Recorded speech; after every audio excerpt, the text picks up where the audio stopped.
अनंत टीदे refresh हमी। शालेय शिक्षण मंत्री दीपक केसरकर यांच्या सावंतवाडीतील निवासस्थानी विराजमान 5 दिवसांच्या गणरायाला शनिवारी भक्तिभावानं निरोप देण्यात आला। घराशेजारी पर्यावरणपूरक पद्धतीनं मंत्री केसरकर यांच्या गणरायाचं विसर्जन करण्यात आलं। शिक्षण मंत्री दीपक केसरकर यांच्या निवासस्थानी 5 दिवसांच्या गणरायाची प्रतिष्ठापना करण्यात आली होती। शनिवारी रात्री मंत्री केसरकर यांच्या उपस्थितीत गणरायाला भक्तिभावानं निरोप देण्यात आला। पूजा आरतीसह भक्तिमय वातावरणात गणरायाच्या मूर्तींचं घराशेजारी पर्यावरणपूरक पद्धतीनं विसर्जन करण्यात आलं। यावेळी माजी नगराध्यक्षा पल्लवी केसरकर, शीतल केसरकर, लालबागचा राजा मंडळाचे माजी अध्यक्ष गणेश भोगटे, अमित केसरकर, अशोक केसरकर, युगा केसरकर आदींसह केसरकर कुटुंबीय उपस्थित होते।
पडलो प्रवाही तू भक्ताला पावत रवलाई। जय देवी महिषासुरमर्दिनी चंद्रभागा भाव कुंडलिक जागा कुंडलिक जागा भाव कुंडलिक जागा।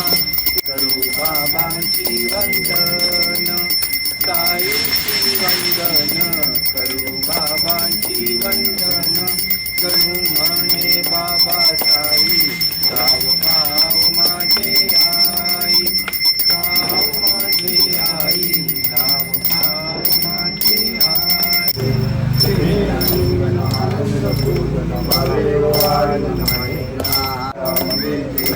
पूजा करावा सकल परस्मै नारायणाय समर्पयामि।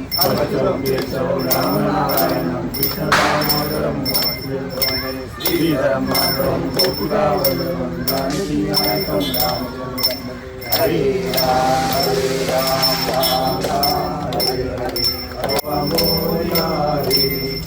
मोरया रे पप्पा मोरया रे मोरया रे पप्पा मोरया रे। गणपती बाप्पा मोरया। मंगल मूर्ती मोरया। गणपती बाप्पा मोरया। पुढच्या वर्षी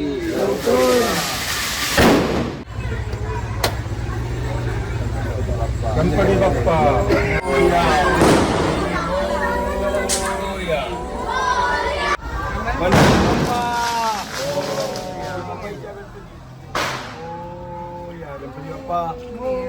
पुढल्या वर्षी लवकर या।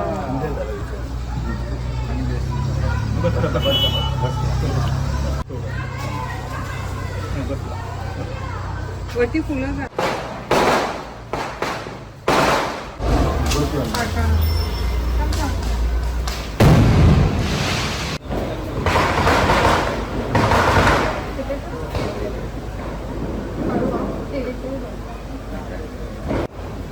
अरे पेढे दे सगळ्या।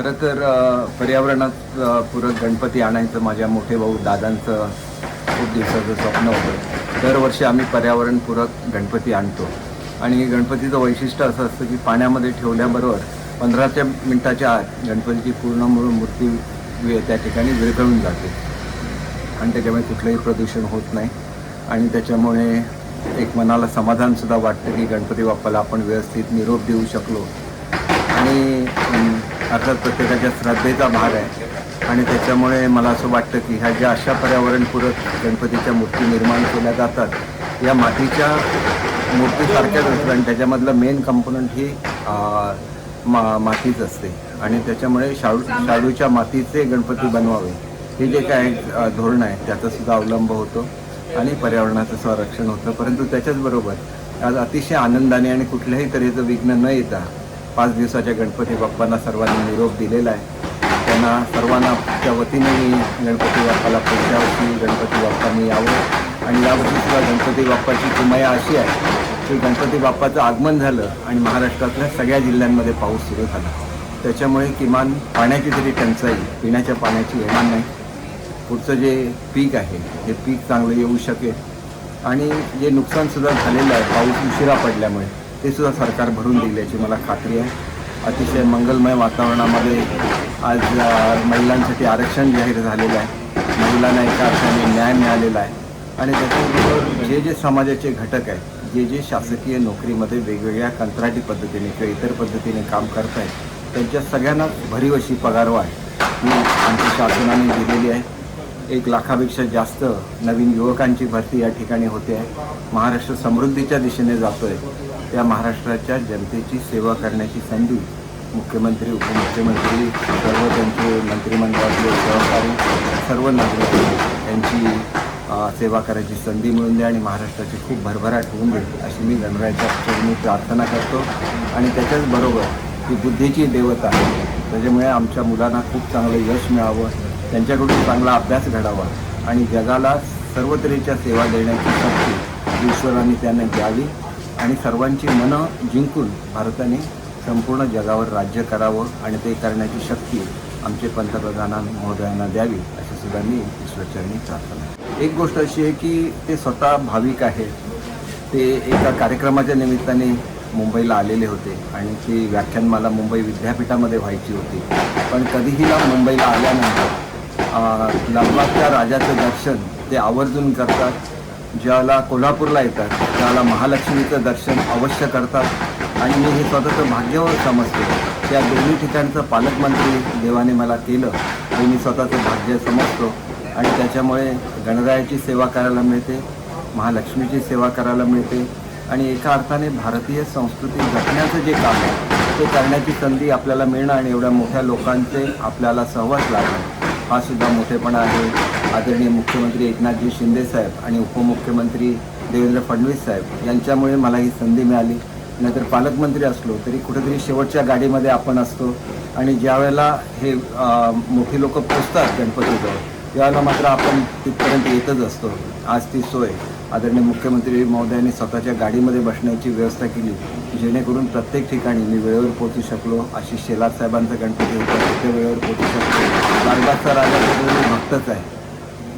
पादुका पूजनापासून ते विसर्जनापर्यंत प्रत्येक गोष्टीला उपस्थित राहण्याची लालबागच्या राजाकडून संधी मिळते आणि त्याच्यामुळे लालबागच्या राजाकडून किती सेवा केली तर त्या सेवेचे भरून भरून आशीर्वाद संपूर्ण मुंबईकरांना आणि महाराष्ट्रातल्या आणि भारतातल्या जनतेला देत असतात आणि म्हणून लाखो भाविक त्या ठिकाणी येत असतात.